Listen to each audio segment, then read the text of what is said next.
Scruffy Audio Network.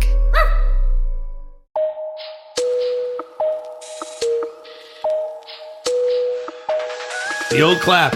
Hey, we're finally doing it once again on a Friday morning. Hot August days in the Woodgym. I got a special guest here today. He's also an Italian guy. I think he's from Missouri. I don't know a lot about him, so I'm going to know a little bit more and ask us some in-depth questions today. His name is Tony. Now, listen, I can't get his last name right a lot, so everybody's like, Vitello. Correcto. Hello. Look at me with English. I was so bad in English in college. Oh, my God. That's one of the many classes I flunked, counting twice. All right, Tony, how are you, my man? I'm doing very well. Good to be here. Okay. I texted him over vanilla, and he was like, what does that mean? I was like, okay, that's enough. I'm not even going to push that button. So I want to bring him up. I want to ramp this guy up. This guy is like James Brown in the music business. He's a hard-working dude. So the first time I met him, we had a great conversation at Kazzy's, one of our local joints we like to dine at, get a kale salad together, and we share it with 2 forks, so it's kind of sweet.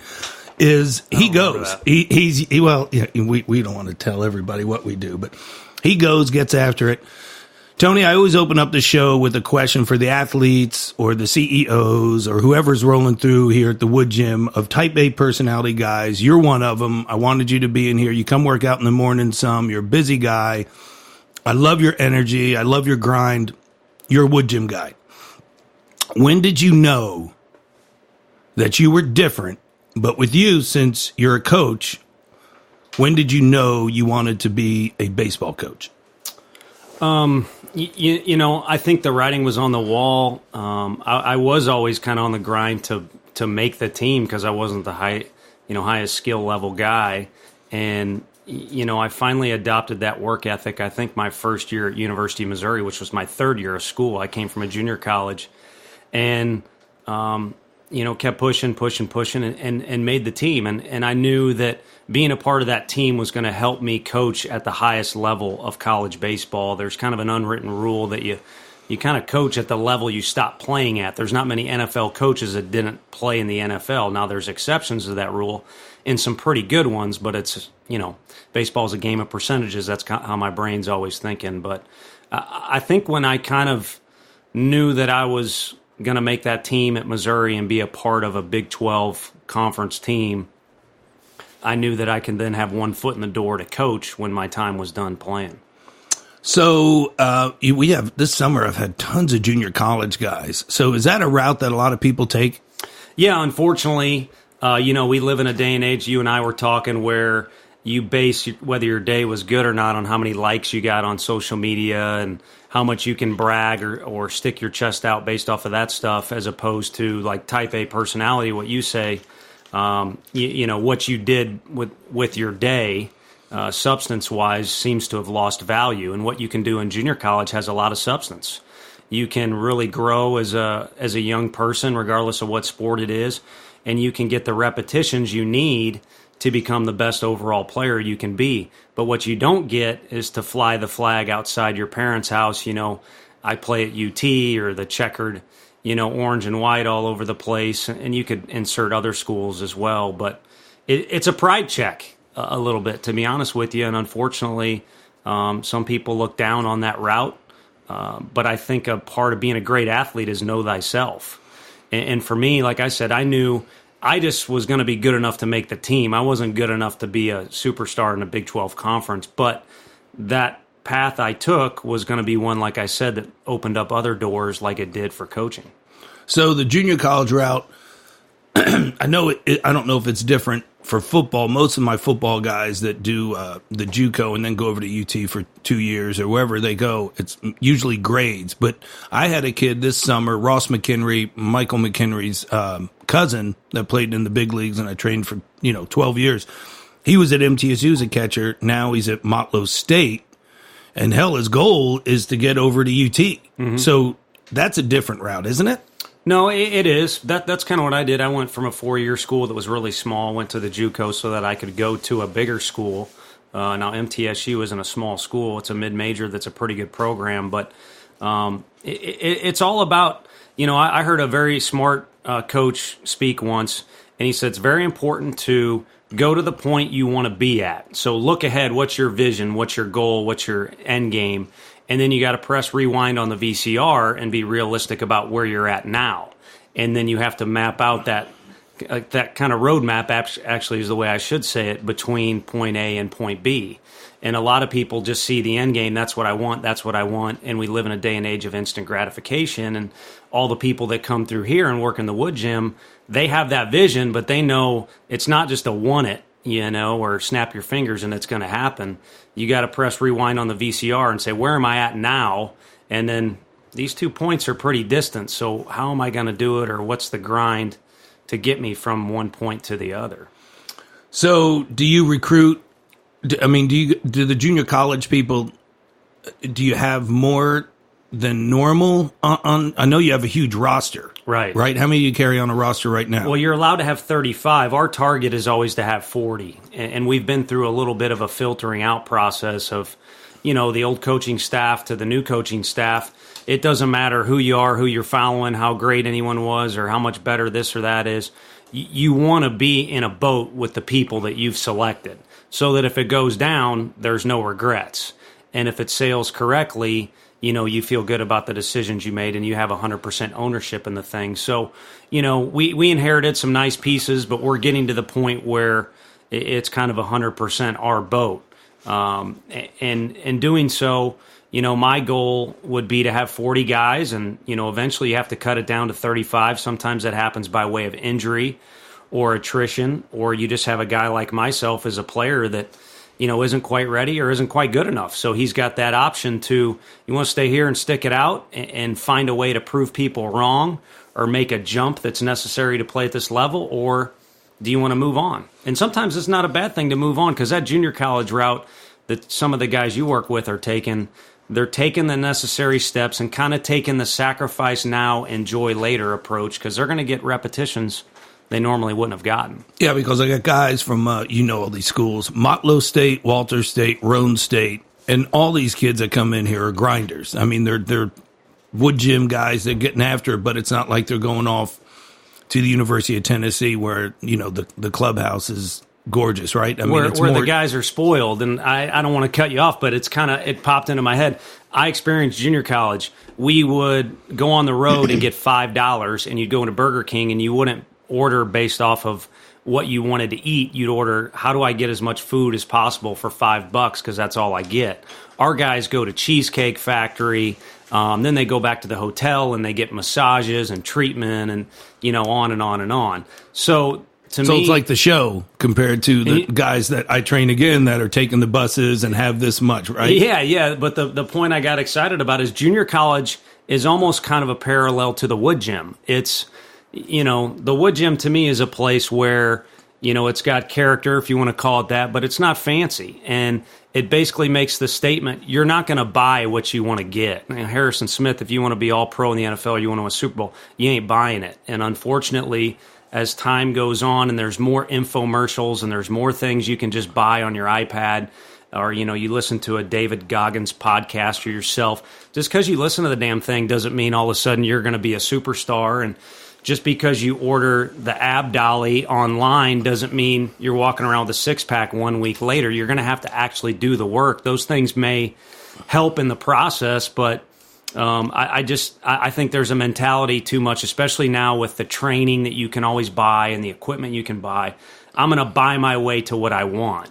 And if I just go to UT and they give me all this equipment and they got the best coaches, then I'm going to be this great player. Well, no, you're not. It doesn't matter who your coaches are.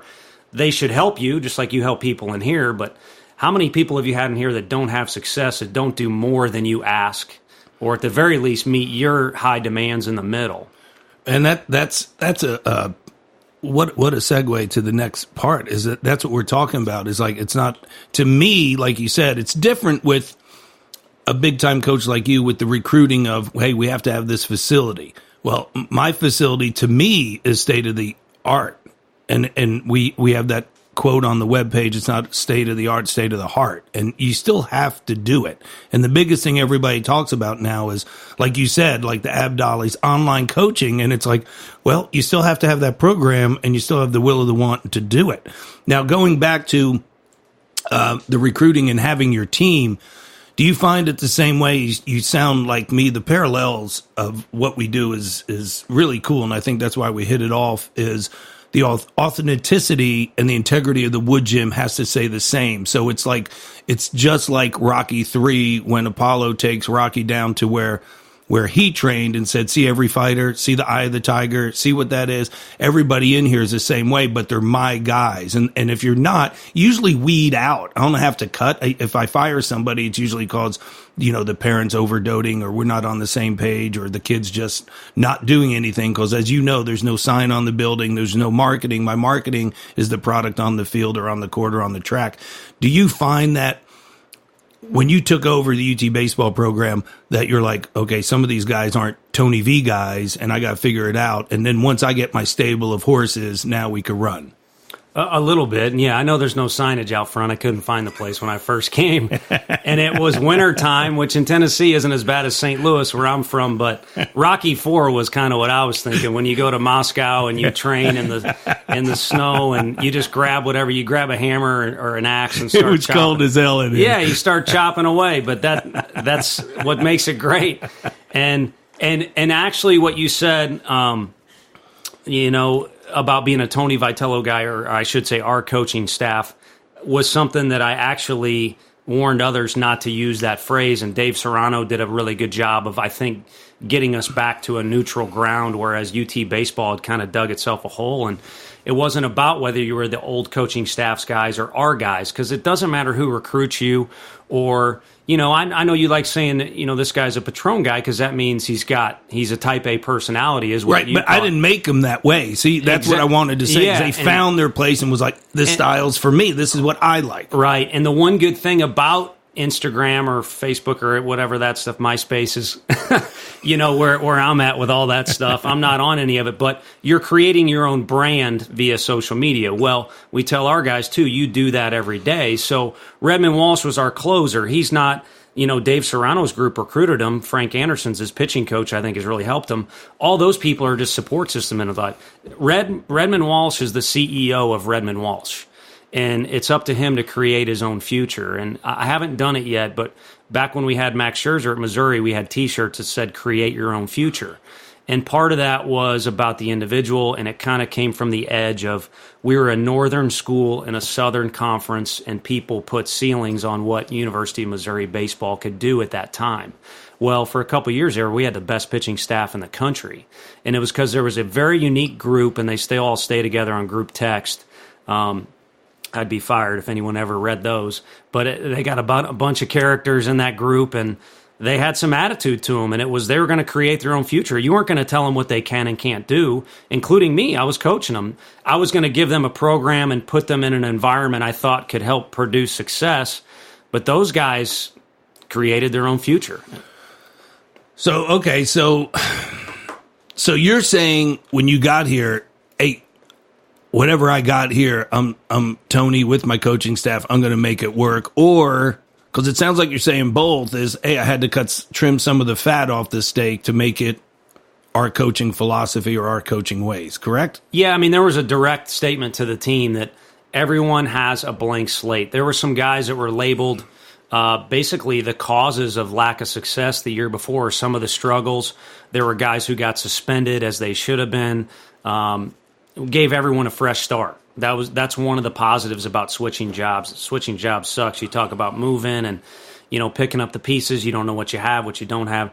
We made it very clear everyone starts with a blank slate. But starting with that very moment, including who's given the coaches eye contact right now and who's got the right posture during this meeting, that's going down on the sheet right now, or the mental, the memory bank of what this guy's all about. So it was a clean start, but guys had a chance to prove themselves, and if you don't, then go away. So yeah, because you're at an age where it's, me going through the psych development of people of like 0 to 3, 3 to 5, 5 to 7, 7 to 11, 11 to 13. working with all my life coaches and therapists in sports psychology at college, that's basically who you are. You could tweak it. So when you get there, I liked when you came over the house and we chatted a couple weeks ago. We were talking about all the showcases that everybody goes to, and I get bombarded with that of like, oh, he's got to run this, run that. You hit a good point. Again, that's why I love you, is you said, hey, I want to watch if he answers like number 72 here or right here. You know, like you look at those little things. So when you take over a program, do you go, okay, that guy's got it, or I could work with it and massage it and make it better. I could adjust it. The tacos were lovely, by the way. You crushed them. Yeah, the guy's so lean. It's always the lean guys that eat the most. It's amazing. Yeah, I kind of made several trips. But no, it was a good conversation we had because guys get inundated with showcase invites, and then it's all over social media. This guy ran this time. This guy threw this hard. Well, why is Peyton Manning loved at Tennessee? Because he could win football games, not because of how tall he was or how much arm strength he had. And a lot of that is his presence. I mean, you meet the guy, and 2 seconds later, you're a huge fan. It doesn't matter if you cheered for him or you didn't back in the day. And it's because of that presence he's got. Mm-hmm. And so, you know, the times we've got to look at him. I mean, if a guy runs a 7.5 60, he's nowhere as attractive as a guy that runs a 6.5 60. But how's that 6.5 60 guy act? How does he move? How does he react, like you said, when he's asked questions and things like that? It's no one thing, but it's the total package. And a big part of the package to me is how is a guy going to act? And so going back to when we did get the job, it's like, hey, we made it very clear what approach we want to take with this program. We're blue collar. We're Woodgym type environment. Does that geek you up? Or is it kind of, we're going to have to cattle prod you a little bit? And, you know, when we first got here, we kind of had to put up with some of that stuff. And, you know, in year 3, we don't need to anymore. And the culture's kind of not necessarily been completely established. I would never say that. But it is to a point where you're going to stick out if you don't fit in. We had it this summer. And the guys will come to us before we got to go to the guys. And they'll say, hey, you know, we're putting all this work in and this guy's sleeping in the dorm room. You know, it doesn't fit. And it's not necessarily tattletaling or anything like that. It's accountability. Yeah, I'm here to have success, and this guy's not going to bring me down or get in my way. The team thing is huge. I mean, and that's the difference of what I do to you do is you have a team. So everybody has to, you know, the whole thing that they said is like, I have to love my person next to me more than myself, right? Yeah, no question. I mean, you hate drawing the parallel or using the analogy of going to war and things like that. But, you know, it's a downsized version of what you have to do if you're in the Army or the Marines is you have to watch the other guys back as best as you can. Because if that doesn't reciprocate, you will literally lose your life. And again, I've trained with the Army Rangers and the Navy SEALs, train them, not trained with them, but train them to get into it. And right. Those guys are like this, we got to love our brother more than myself. And Steve Nash talked about that, working with the Golden State Warriors as a consultant, is talking about you have to do that or it doesn't work. And, you know, that's another parallel that Papa Hoach and I talked about, the pitching coach in Knoxville. Luke Hochaver is his father, who you know well and played at the University of Tennessee, and I trained, is we talked about fun of the game. And you, I don't know if you see it as much, but I know I see it with all the kids that are coming through doing the showcases. Nobody looks like they're having fun anymore when they're even training or on the field. Do you see that? Do you think that's an epidemic? They're not wrapped up in it, whereas when we used to go play in the neighborhood, we didn't have uniforms, you know, and I hate to sound overly old school, but it's a fact. The mailbox was second base and things like that. Yeah. And you were just wrapped up in, you know, trying to win the damn thing. So you had bragging rights around the neighborhood for that day, or you didn't go home with a sour taste in your mouth. You made a Frisbee a second base. I remember that shit. Yeah. And so you just got caught up in winning. So at times, I think our assistant coaches are you know, incredible at teaching. And they really get into the intricacies of baseball. But every now and again, we pull them back and say, listen, if this is confusing you or in the heat of the moment, you don't remember this is exactly the way we do a rundown or whatever, just try and win the game. And if you're trying to win, it solves all problems. So if you're not sure where to go, what base to cover or where to back up, just go where you think you need to go to try and get the damn guy out so that, you know, we're winning the game. And I think that's been lost because, again, it's how do I showcase myself? How do I create my own brand image and stick out from the other guys? And these people are watching me, so I have to act a certain way, and I don't want to screw up because then that's going to go in the notes that are on me. And instead, guys like Luke Hochaver, when they played the game, they just wanted to win. And so they made themselves as good as they can be, so they were good as an individual, but then they also were as good of a teammate as they could be because they wanted to win the game. And so now when Luke Hochaver comes around Tennessee, I still see the image of Luke throwing a baseball at Tennessee because I was a few years younger than him, and that was as perfect a delivery as you could have. And that stuff was electric, good enough to be on a World Series team. I know that. Some of our kids have no idea. They know he pitched at our place and was good. That's it. They know Luke as a great dude. JP calls him a great teammate, so they know it. And then when he comes around, he doesn't walk around, hey, I was a first rounder. I'll let you know if I want to donate some more money or anything like that. It's, hey, nice to meet you. Let me know if you need anything. And then also, hey, just so you know, here's what I kind of learned in my time at UT. This may help you. And he's a great teammate. And so it helps on the front end, but it also, to finish a tangent, it helps on the back end if you have that approach, because when guys walk through the door, or I run into an old teammate, I don't say, oh, that's, Landon Brandis, he hit 311 his junior year. It's what the heck was this guy like as a teammate when I was taking ground balls next to him? Well, I mean, and you hit on a couple of things that, we could go off. We're probably going to have a part two. You're the type of guy that's definitely got part two. Part two guy. Part two guy. Harrison Smith was a part two guy. Lukey was a part two guy. JP, because it's like, oh, we'll go for 20, 30 minutes, then it's 55 minutes, and then we cut off. And then last time I did with Harrison, he was like, we could talk for another hour. And that's the vibe I'm getting with you. When we talk about brand and social media, I listened to a podcast with David Falk, Michael Jordan's agent. And he's so fed up with everybody saying when he goes to recruit him, what are you going to do with my brand? And he's like, listen, you don't have a damn brand. There's two people in the NBA that have brands right now. Mm-hmm. And he said LeBron and Curry. And besides that, nobody's a brand. Now I studied another podcast that talks about you can't, and I'm working with a couple professional guys that come in here and train that are like, I want to develop my brand. And I was like, you really can't set a statement of, I want to go develop my brand. Your brand is already who you are. So you would go, hey, Chaz, how do you see me? And I'd write that down, and that would be your brand. So you can't go out and make a brand. And do you think that social media is creating like everybody has to have a brand instead of just doing what they do? Yeah, instead of being who you are. Right. And it kind of goes back to having a true vision of who you are. And it's good you have that exercise of writing down, what you see out of a person, because I have to consistently remind kids, perception is reality. And you may not be feeling or thinking or doing these things that we're telling you as coaches, but it's what we see.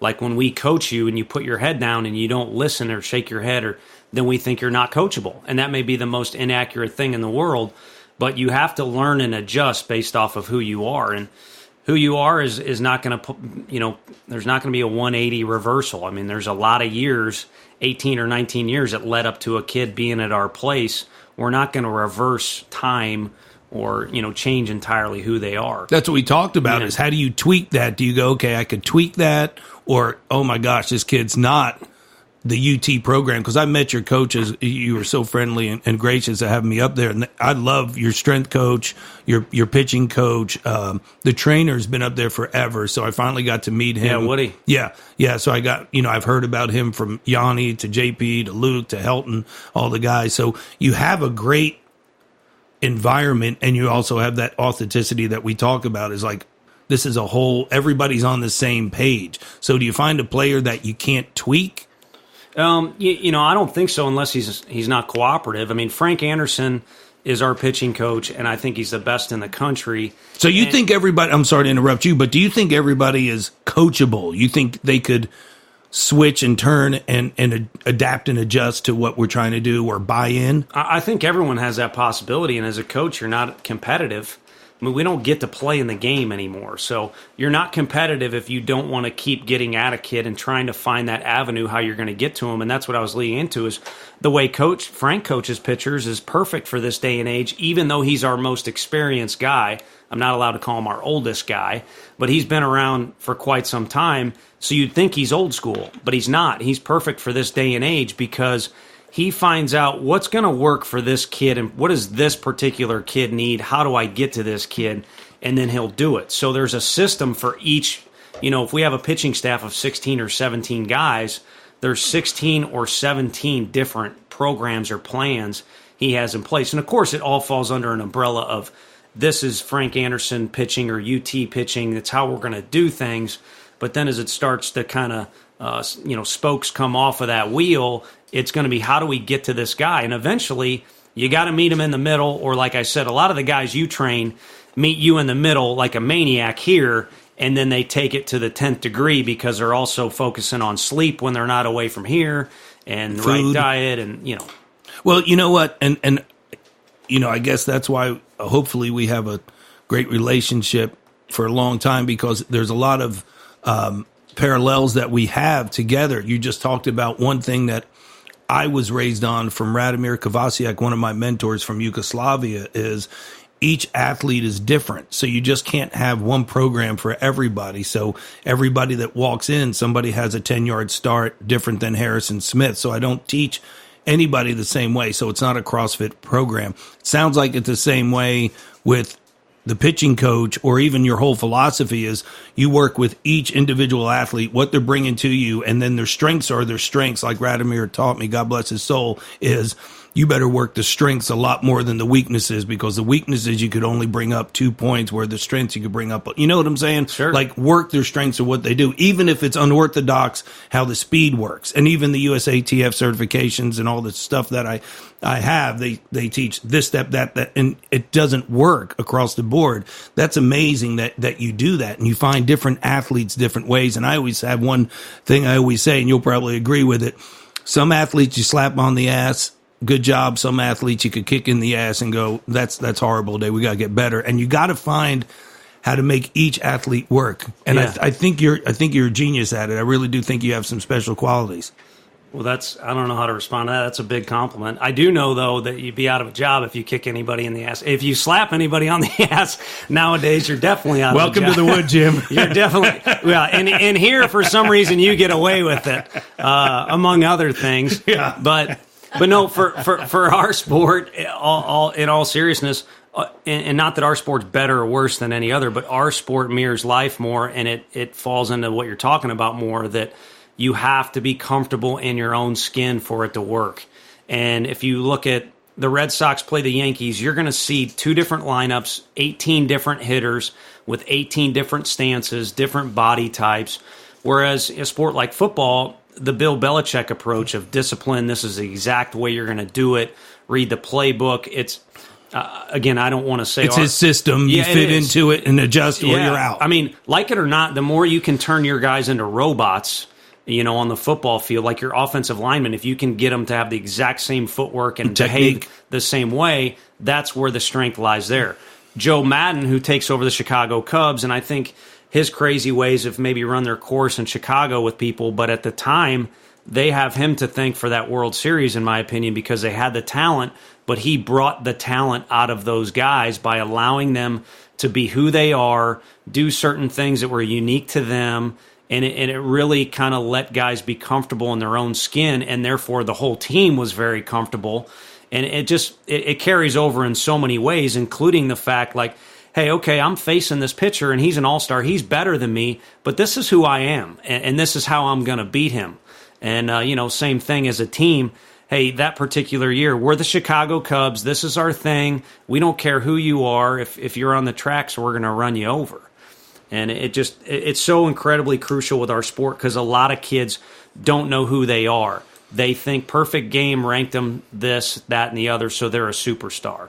Well, no, you're not. You're a guy who doesn't hit home runs, so you better hit the ball on the ground or out of the air I could go on and on with picking apart individual differences, but you have to, again, know thyself, and you got to be comfortable with thyself, or your skin is going to be itching and crawling like no other. So do you think, and that's the whole thing, I didn't know this for the longest time, and being in the business almost 29 years now, I've been so educated at all different sports, and baseball is one of them, is how strategic you have to be compared to, like you just said, football, and how life is the comparison, right? It is. And, Augie Garrido, God rest his soul, he came and spoke to our team.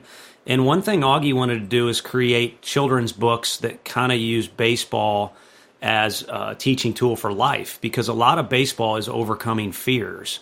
And I know JP talked about... Example. Well, I mean, JP talked about it with you on his podcast is, it started to go downhill a little bit, and now his fears... we're not only getting out, but what if the crowd boos me? Or what if my contract goes away? And so now it's how do I tackle, instead of how do I beat this pitcher, it turned into how do I climb this mountain, this Mount Everest of fears of all these negative and bad things that can happen. And it kind of goes back, I'm trying to make myself sound smart, it goes back to my deal of being comfortable in your own skin. He was always a successful athlete, good-looking dude, great personality, great athlete, success.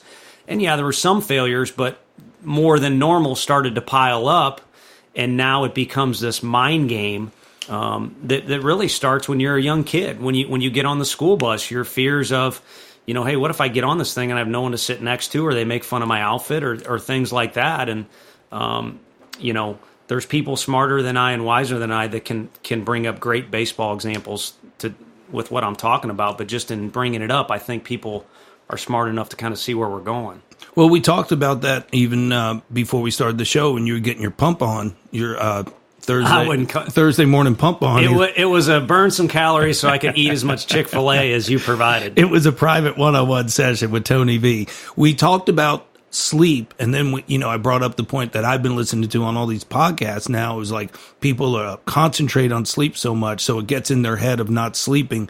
Do you find the same correlation? Again, this summer has been saturated with baseball guys, and if they don't always talk about hitting and looking at videos of breaking it down and keeping it tight in here, then punching it out, and then do you find hitting in golf, when a golfer gets the yips, and like a David Duval who just fell apart and never came back, and you talk about JP Arancibia, is they focus so much on that it takes away from what they could actually do?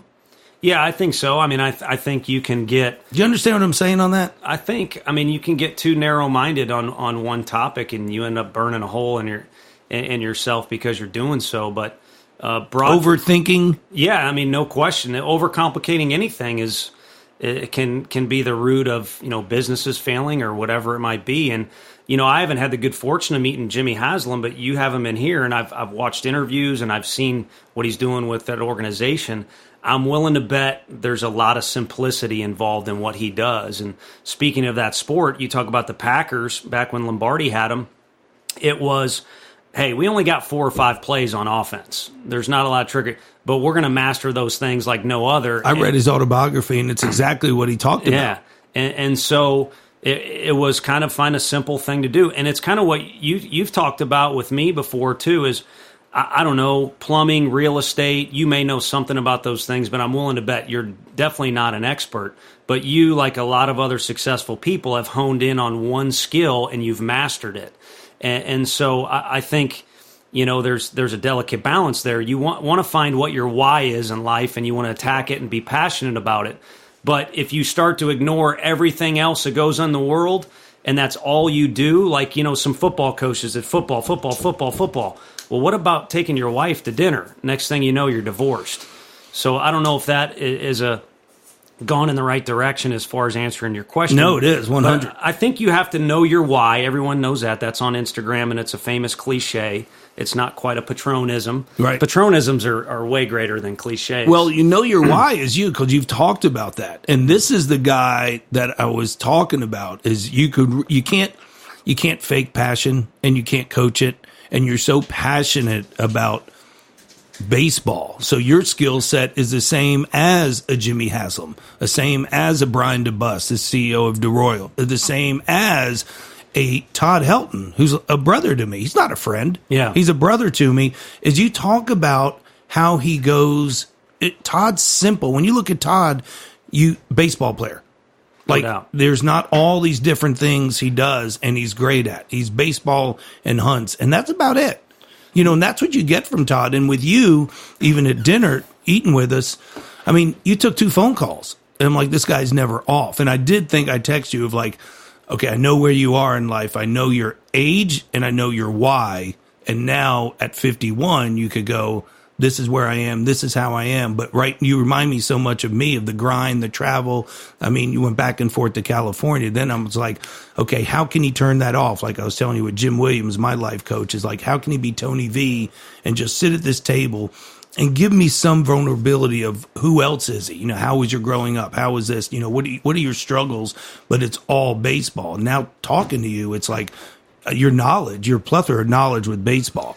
Well, it's definitely a delicate balance, and you've got to be able to turn it off every now and then. But I think the light's always got to stay on, so to speak. I think my dad references Bobby Knight. You know, always talk about the head coach's office.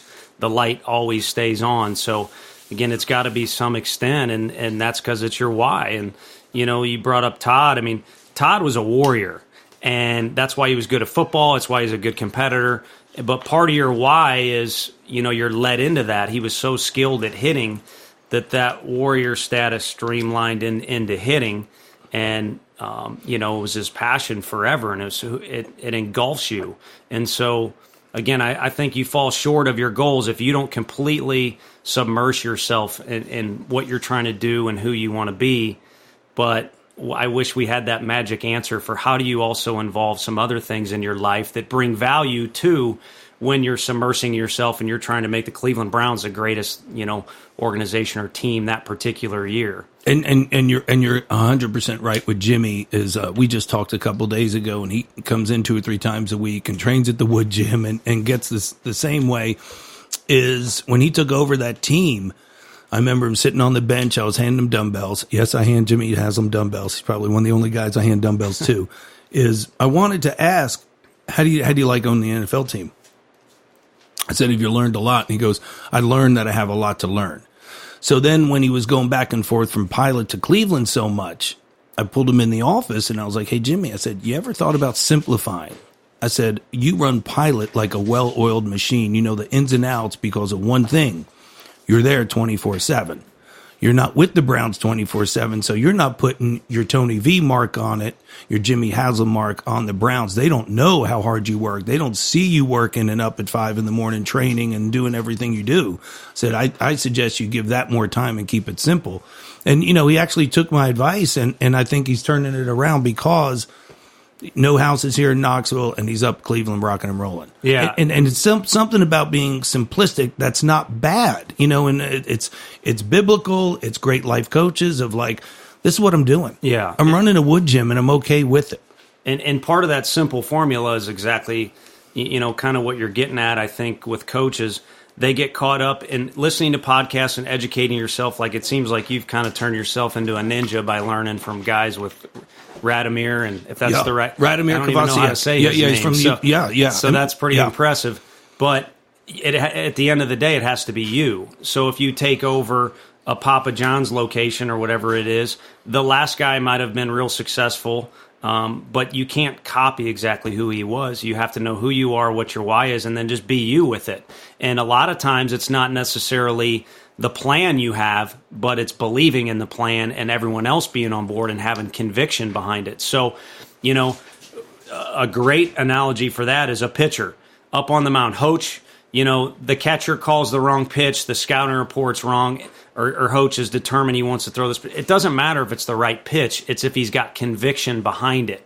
And if it does, then 9 times out of 10, it's going to work. And you're so right. I mean, all the people I've had in life, the CEOs, the high-end professional guys, and I'll go back to Todd, because when he's in here, I'm like, and the high school kids and the college guys are in here, the minor leaguers, whoever. I'm like, Todd, give them one one tidbit of what to hit. And he's like, just hit the ball hard.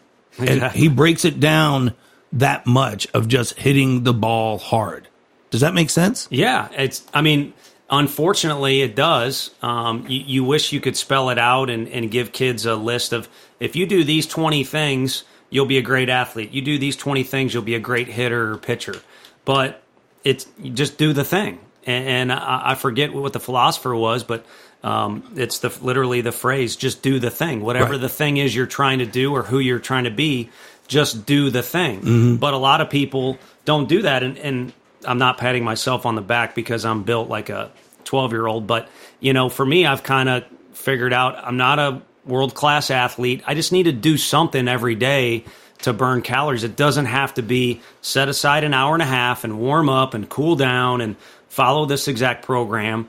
Just do the thing. And for me, if I don't exercise a little bit, then I won't be as energetic as the guys are on the field. That's awesome. I mean, this is absolutely amazing. Can we please do another part 2?